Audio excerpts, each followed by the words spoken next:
The sound of the impact was sharp. The child's body flew several meters before hitting the reddish dirt road at the intersection of Rua Mario Matos, a modest neighborhood on the outskirts of Maputo. The car was black, luxurious, imposing. The kind of vehicle that rarely drives through there without turning heads. But that day, whispers turned into screams, and screams into desperation. The driver got out with his hands on his head. He wore an expensive suit, clean shoes, and eyes filled with panic. He hadn't seen the girl crossing. She had appeared out of nowhere, chasing an old rubber ball. The child's mother arrived seconds later. She screamed her daughter's name with a voice no one in that neighborhood would ever forget. Yara. My daughter. Yara. The man tried to explain, but the words came out broken. I didn't see her. I swear I didn't see her. They called an ambulance. The girl's blood was already staining the uneven asphalt. The mother trembled. Neighbors surrounded the car, furious. Rich guy thinks he can just run over everything in his way. If it were his daughter, he wouldn't be so calm. But he wasn't calm. Inside, there was a void that hurt more than any accusation. A tightness in his chest he couldn't name. And there was Lena, the mother. A simple woman, dark-skinned, strong gaze. Sweaty, her hands covered in dust and her skirt wrinkled after a full day working as a food stall cook. She knelt on the ground and picked up her daughter, as if trying to pull her soul back into her body. Yara, though injured, was still conscious. She looked at the man in the suit and smiled. Handsome man. He froze. That voice. For a second, it felt like he had heard it before. But he said nothing. At the hospital, the man wanted to pay for everything. He called his lawyer, offered full coverage, medication, transport, even helped to renovate Lena's house. She refused. You won't erase anything with money. Please leave. My daughter needs silence. And he left. But the girl's voice stayed in his mind. And so did the mother's name, Lena. In the days that followed, he tried to forget. He had companies, meetings, projects with foreign investors. But something inside him remained unsettled. He felt empty, as if something had shattered within his chest. An inner mirror. And now I ask you, do you believe fate makes us face what the heart tries to forget? Do you believe it's possible to look at someone and feel like they once belonged to you? Tell me in the comments. I want to know where you're watching from. You're part of this community of real, emotional stories full of life lessons. So subscribe now to the channel, because this story will shake you in ways you might not be ready for. In the next episodes, the truth will knock on the door, and it will hurt. Lena was only 19 when she entered the Nzamba mansion in Maputo for the first time. It was such a large house that every step echoed. Old, heavy furniture, and a long list of rules. Nothing could be out of place. The matriarch, Dona Iolanda, was strict. A severe face, hair so straight it seemed to defy her African roots. No loud laughter in this house. No unnecessary talking. And you, girl, come in silent and leave the same way. Lena obeyed. Every day, she cleaned the library, wiped the stairs, prepared the coffee with the right cups. And it was there, in that mute routine, that she met Fernando. Fernando was Iolanda's youngest son. He studied business abroad, but came to visit his mother during the holidays. Unlike his siblings, he treated Lena with kindness. He said good morning, thank you, and sometimes asked how her mother was doing back in the countryside. Lena smiled shyly, but inside, her heart beat differently. With time, they began talking more. She loved poetry. So did he. She feared the future. So did he. It was a quiet, subtle connection. Until one rainy night, they kissed in the backyard garden. A kiss that smelled of jasmine and fear. They met 2 more times. And on the third, they gave in. No promises. No plans. Just raw, intense, fleeting emotion. Days later, Fernando returned abroad. He left a note. I'll come back. And I want to see you again. But what he didn't know was that Lena already carried a part of him inside her. When she discovered the pregnancy, Lena was afraid. But she decided to tell him. She wrote a letter by hand and gave it to Fernando's mother, asking her to deliver it personally. Dona Iolanda read the letter first. She tore it into 3 pieces. "You think my son will give up his future for a girl from the slums?" she said coldly. Lena cried. "He has the right to know. And you have the duty to disappear." That same day, Lena was fired. No rights. No notice. She left with a suitcase, trembling, her belly already beginning to show. She returned to her aunt's house in the Magawani neighborhood and stayed there until she could rent a small room. She gave birth alone in a difficult labor. She named her daughter Yara, which in her language means little butterfly. She never tried to reach out to Fernando again. Never believed he deserved to know. If he cared, he would have come looking, she told herself. But deep down, she always knew he never knew. Years passed.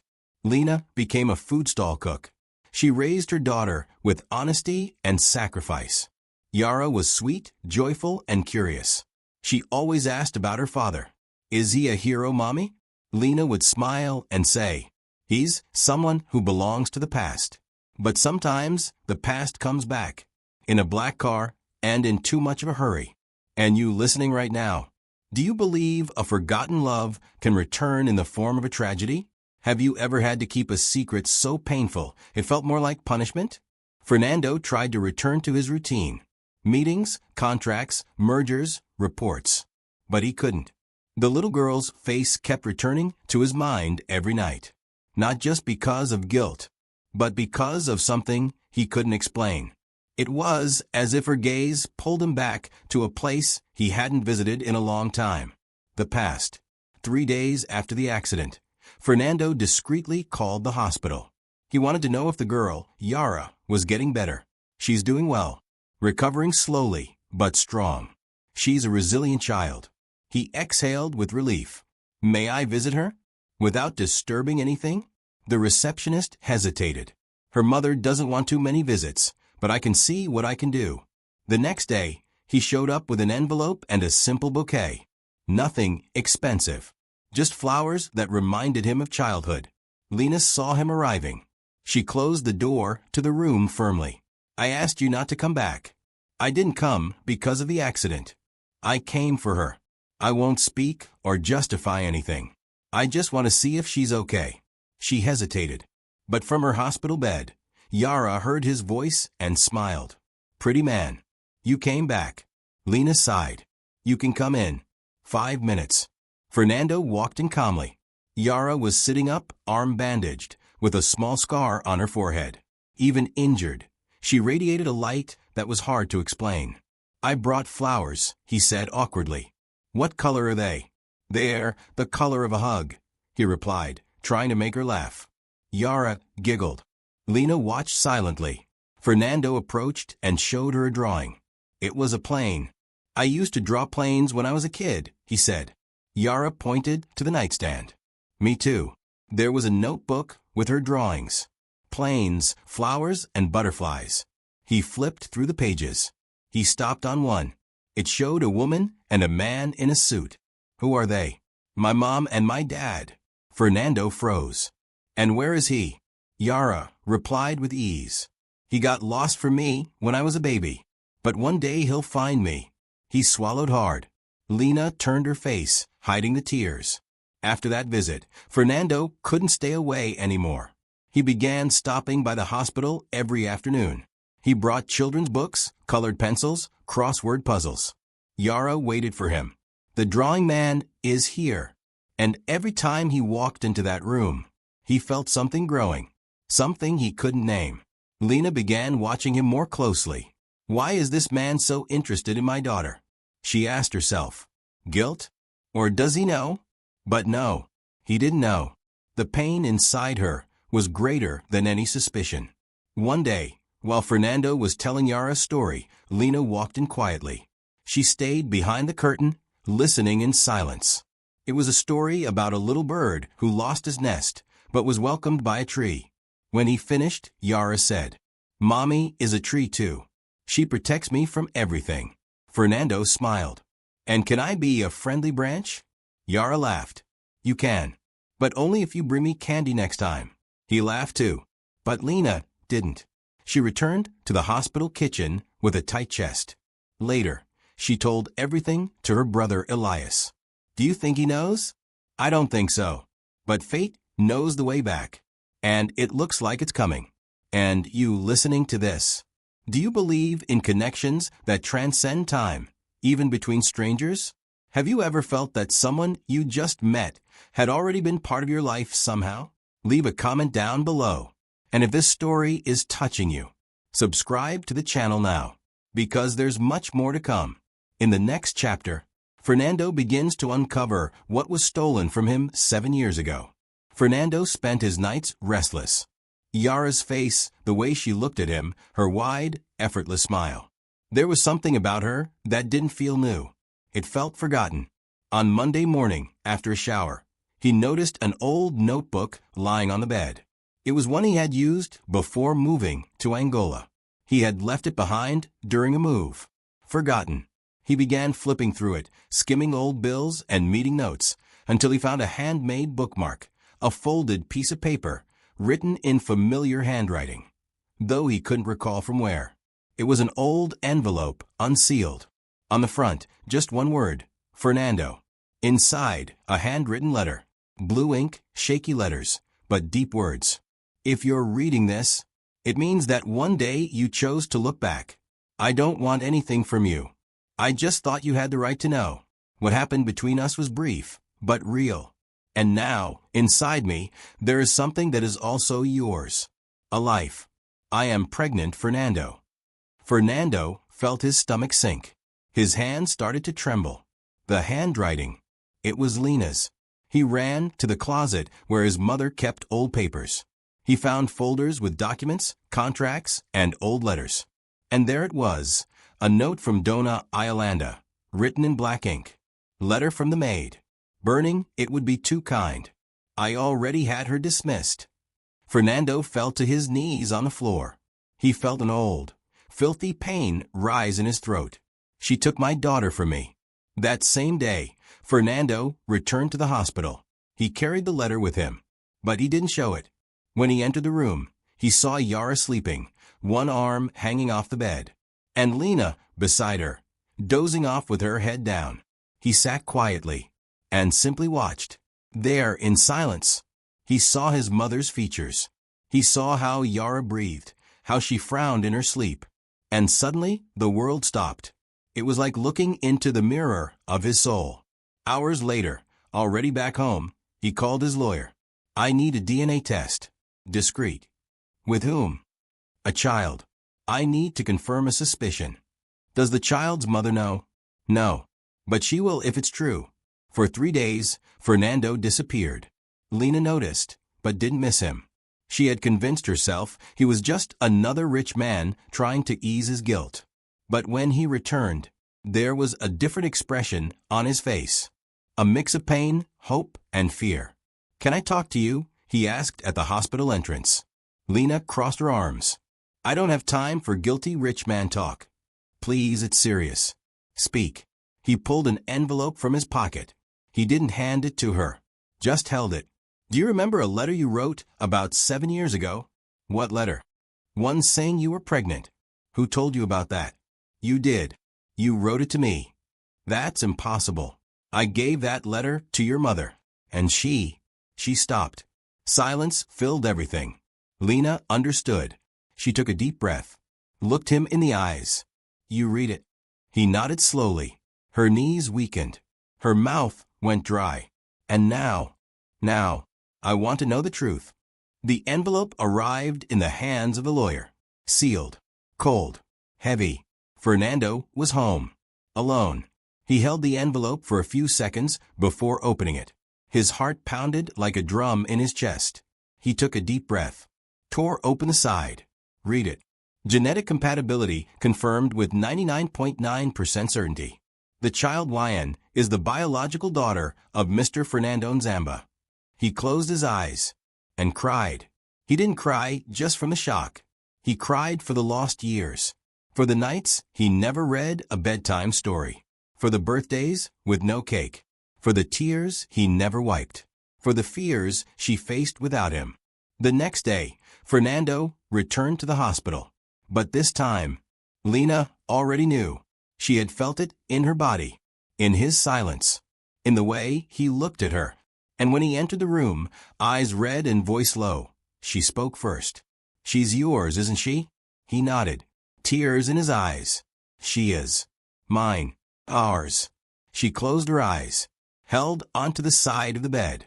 "I knew it, but hearing you say it, it hurts. I swear, Lena, I didn't know. I would have come back. I would have done everything differently." "I know. You do." "I do. Because I knew you before. The problem is time passed. And she lived without you." Yara, still not understanding, watched them closely. "Are you two fighting?" she asked. Lena knelt beside the bed. "No, my love. Mommy is just remembering old things." Fernando looked at his daughter and gently took her little hand. "Do you like mysteries, Yara?" "I do. And what if I told you that we're part of the same mystery?" She giggled. "What do you mean?" "It's just that I found out that a part of me is you." She frowned. "I don't get it." "That's okay. One day you will."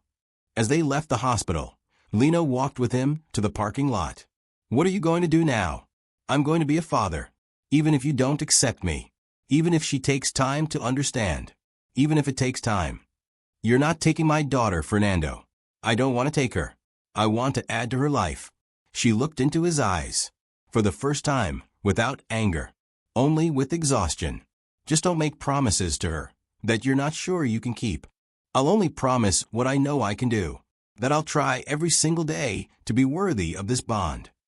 That night, Lena cried silently in the bathroom. It wasn't from pain. It was from something new, something she couldn't name. And Fernando, outside, leaning against his car, looked up at the dark sky over Maputo, trying to figure out how to ask forgiveness for something he never knew he did. And you, listening to this, do you believe a father's love can be born even after so much time? Do you think it's possible to rebuild a bond, even if it never existed before? Yara's case, the little girl who had been run over, had already spread throughout the neighborhood. But now, there was a new flavor added to the gossip. "Did you hear? The man who hit the girl with his car is actually her father." And they're only finding out now. These women know what they're doing. They wait for the right moment to reel in the big fish. Lena heard the whispers even at the food stall where she sold her meals. Some customers stopped coming. Others came just to stare and comment. "So you're a lady now, huh? Got yourself a new house yet? He's taking you to the fancy part of town, right?" She smiled politely, but inside she was bleeding. Fernando, on the other hand, had no idea how much pressure Lena was under. He tried to help. He offered to pay for medical appointments, medicine, to help fix up the house. "I don't need your pity, Fernando," she answered coldly. "It's not pity. It's responsibility. I'm her father. And I was her mother. Alone. For 7 years. Now you show up with money, thinking you can fix what life twisted." He stepped back. "I don't want to hurt you." "Then listen to me." She looked him in the eyes. "My daughter has everything she needs. What she needs now is to not see me being diminished." While the adults wrestled with unspoken words, Yara smiled more and more around Fernando. "Were you ever a kid, Mr. Dad?" she asked one day. "I was. But it's been so long. I've almost forgotten what it was like. I can remind you. Want to play Count the Stars?" And that night, sitting in the small backyard of Lena's modest home, they counted stars together until they lost track. Yara fell asleep in his arms. Lena, watching from the window, saw it all and cried in silence. But the neighborhood didn't forgive. At the market, an old neighbor came close and whispered, "If you've got any sense, you'll take this chance. Rich men don't come around twice." "I don't want a chance. I want peace," Lena replied. Another woman commented loudly. She used to say she didn't even know where the girl's father was. Now that she saw the car brand, suddenly there's a whole story. Lena began avoiding going out. Missed appointments. Closed the food stall for a few days. Even with Fernando, she started responding less. "Is everything okay?" he would ask by message. "Just tired," she would reply. But the truth was she was scared. Scared of losing the respect she had worked years to earn. scared of seeming like someone after his money, scared of loving and being judged for it. One day, Fernando went to her house. He brought a gift for Yara, a diary with a little lock. I thought she might like a place to keep her thoughts. She has such a wild imagination. Lena accepted the gift, but with her eyes downcast. You have a right to be here, Fernando. But I'm asking you just one thing. What is it? Don't try to be a father with your wallet. If you want to be a father, use your time. Fernando swallowed hard. Thank you for letting me try. It was a quiet Sunday. The sun gently touched the backyard of the small house as Lena sliced fruit for breakfast. Yara ran barefoot through the yard, her braided hair flying with two colorful ribbons in the wind. Fernando arrived unannounced. He brought fresh bread and a small jar of honey. I brought reinforcements for breakfast, he said. Lena didn't argue. She just nodded toward the table. Yara ran to hug him. Mr. Dad, you came back. Of course. I promised I'd come on Sunday, remember? She smiled and sat between the two of them. During breakfast, Yara drew on a napkin with Fernando's pen. She sketched 3 stick figures, a man, a woman, and a child. Who are they? Fernando asked. That's our family. Lena swallowed hard. Fernando smiled. Can I keep this drawing? You can, but only if you answer something first. What is it? Yara turned to both of them. Her eyes, so pure, asked a question neither of them was ready to answer. Are you two going to get married someday? Silence fell immediately. Lena froze. Fernando looked down. Yara glanced from one to the other, waiting. Because if you get married, then I get to keep both of you forever, right? Lena took a deep breath. Yara, sometimes people love each other in different ways. And what matters isn't marriage. It's care. But do you love each other? Lena stood up from the table. Finish your juice, sweetheart. Mommy needs to do the dishes. Fernando helped clear the table. While washing the cups, he whispered to Lena, I didn't come here to complicate your life. If you want me to stop coming. I never said that. Then what do you want, Lena? She stayed silent for a few seconds. I just want to breathe. I carried everything alone for so long that now, even when you offer help, it feels heavy. Later that afternoon, just as Fernando was about to leave, Yara pulled his hand. You're coming back, right? Of course. What if Mommy doesn't want you to? If she doesn't, we'll find another way to see each other. But I'll never leave you. She hugged him tightly. And in that hug, Fernando understood that she didn't want a perfect home. She just wanted a present father. The next day, Lena went to the market. More whispers. She's letting him come every weekend. Probably already moved in. Bet she'll have a new car soon. No woman turns down a millionaire for long. Lena came home crying. And that night, for the first time in years, she wrote in her journal a letter she didn't know if she'd ever send. Fernando, I don't know how to love you without fear. I don't know how to forgive you without remembering. But I see your daughter smiling with you. And for the first time, I don't feel anger. Maybe time is showing me that dignity is also knowing how to accept. Not charity, but presence. She closed the notebook and slept, for the first time, in peace. It was Yara's birthday, 7 years old. Lena had set aside a small homemade cake, a few balloons, and a cheap bottle of soda. There wasn't much money left that month, but there was love. And Lena knew that, with love, it would be enough. Fernando, however, had planned something else. Not luxury, not excess, just presence. On the morning of the birthday, Lena woke up to voices in the yard. Linnea. There's someone here. It's that man. He's doing something in the square. She stepped outside, a cloth tied around her head, eyes still drowsy. In the dusty village square, Fernando had set up a small tent made of colorful African fabric. Beneath it, a wooden table with children's books, colored pencils, and 2 little stools. Next to it, a hand-painted sign read, Yara's Corner, Imagination Lives Here. On the other side, a small display of her drawings he had kept since the hospital. There was also an old radio playing traditional Mozambican children's music. And that was it. No expensive gifts. No clowns. No shopping mall decorations. just intention and heart. Yara came running. Mr. Dad, you did this for me. I did. For you to imagine new worlds. And because I promised I'd be here today. She hugged him tight. This is the best birthday of my life. Some neighbors watched from a distance. It's not some rich man's party. But also it's not just guilt, is it? I think this man is really trying. Lena said nothing. She just walked closer, slowly. You set this up by yourself. No. I asked a man from the community to help. I wanted to do it with what she knows. With what's hers. Lena swallowed hard. Thank you. I'm not even sure she likes reading that much.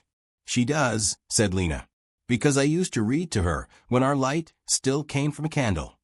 That afternoon, Yara drew, played, read out loud.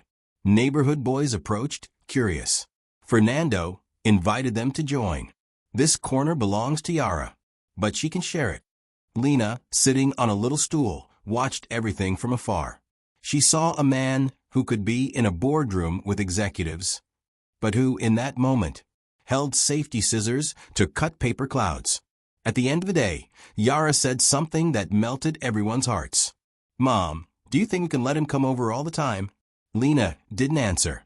She just looked at Fernando, and for the first time she smiled. Later that evening, back home, Lena took down the balloons from the wall and sat on the bed. She looked at the journal where she had written days earlier, and wrote again. Today, my daughter smiled differently.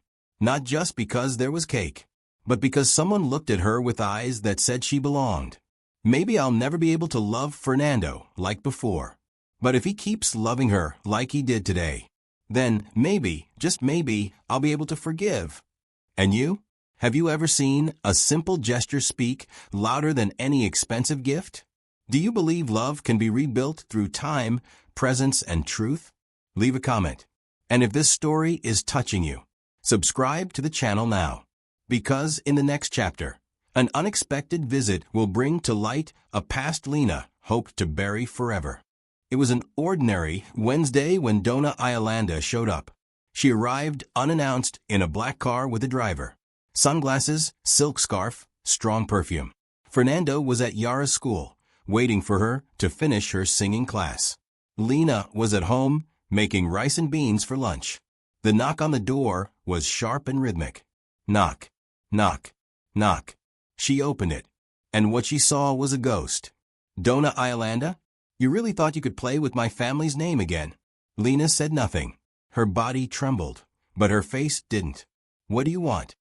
I came to see with my own eyes the kind of woman who had the audacity to come back into my son's life after all this time. And with this story of a daughter, a car accident, sounds like a bad radio drama. You know very well this story is real. Real? The only thing real here is your opportunism. Lena stepped back, but she didn't retreat. I raised my daughter with flour and tears. You took away my right to tell the truth. And now you come here accusing me of trying to come back? You should be grateful. What do you think your life would have been if you had tied down my son with a child at 20? He wouldn't have been tied down. He would have been present. Donna Iolanda laughed with contempt. Women like you never know their place. But don't worry. I came to make it very clear. Just then, Yara arrived. Backpack on her shoulders, a drawing in her hand. Mommy. Hi, who's the lady? Donna Iolanda looked at the girl as if seeing a stain on a brand new sofa. I'm the grandmother, but I'm still trying to accept that idea. Yara smiled, innocent. So that means I have more family? Donna Iolanda straightened her posture. We'll see for how long. Fernando arrived shortly after. When he saw his mother there, he turned pale. Mom, what are you doing here? Taking care of what you seem to have forgotten. Your life. Your reputation. You have no idea how this could ruin you. Fernando stepped closer to Lena and Yara. The only thing that ruined me was being deceived. By you. For years. That woman destroyed who you were. No, Mom. You did. When you hid the letter. When you decided for me. When you stole from me the right to be a father. Donna Iolanda fell silent for a moment. But the poison still dripped from her eyes. She's going to use you, Fernando. She'll drain you. Like all those women. Lena stepped forward. I never needed his money. And, if you want the truth, I still wonder if it's worth accepting all this. Because it's not easy waking up every day being judged just for loving the daughter I've held in my chest since her first cry. Fernando looked at her. With respect. With shame. With something new, admiration. Yara tugged at Lena's skirt. Mommy, why is she angry? Lena knelt and answered gently. Because sometimes, sweetheart, people grow up, but their hearts stay small. Dona Iolanda left without saying goodbye. But the damage and the truth stayed behind, right there at the door. That night, Fernando sent a message to Lena. I'm sorry for everything my mother said to you. I can't change the past. But I want, with all that I have, to build a present that honors you. And one that makes Yara grow up proud of who we are. Lena replied simply. Then start by showing up tomorrow. Yara wants you to see her school dance. And you listening now, have you ever had to protect yourself from someone who should have protected you?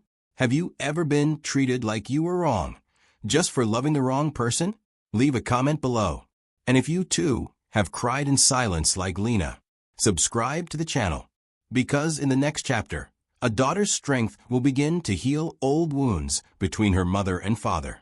Yara's community school was in a modest building, with colorful walls and old desks. That Friday, they were hosting a small presentation. Theme, My Family. Each child would have 2 minutes to go up on the improvised stage, made of wooden boards and cloth. The parents, those who could attend, sat on plastic chairs arranged in the courtyard. Lena arrived early. She wore a light blue dress she had adjusted herself with thread and needle. She had braided her hair with patience and love. Yara wanted her to look beautiful.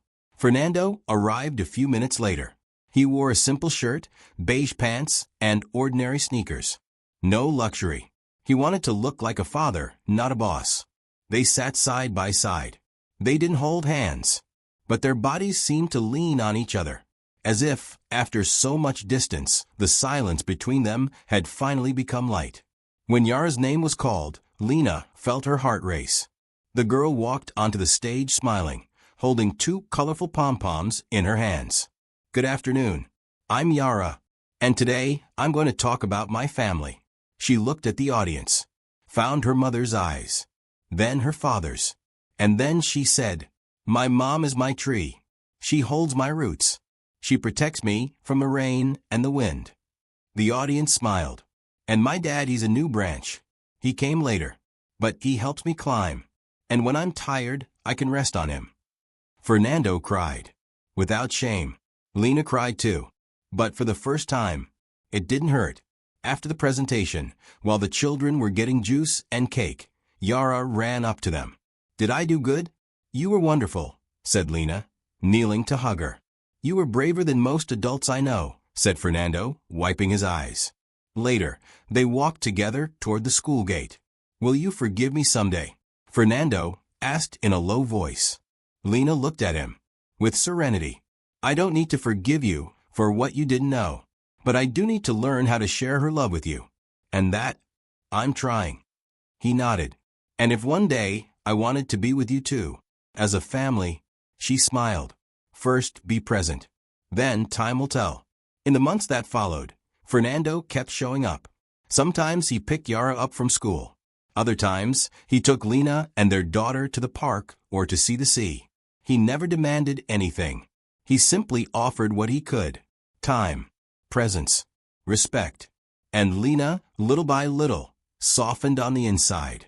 Not out of illusion, but because she saw that love isn't just what you feel. It's what you do, even when you're not sure. A year later, Yara drew the same family on a napkin. But this time, next to the stick figures, there was a house with a big, bright sun. Mommy, this sun is Daddy. And you? I'm the flower. Fernando laughed. And the house, he asked. Yara answered without hesitation. The house is the love you two built for me. And you, who stayed with us until now. Do you believe that true love doesn't always come the way we expect, but the way we need? Have you ever had to relearn how to trust someone because of a child? Leave a comment below. Tell us where you're listening from. and share this story with someone who has had to be strong for too long. Subscribe to the channel, because here we don't just tell love stories. We tell stories of life, struggle, forgiveness, and new beginnings. See you next time. And may love find you even if late.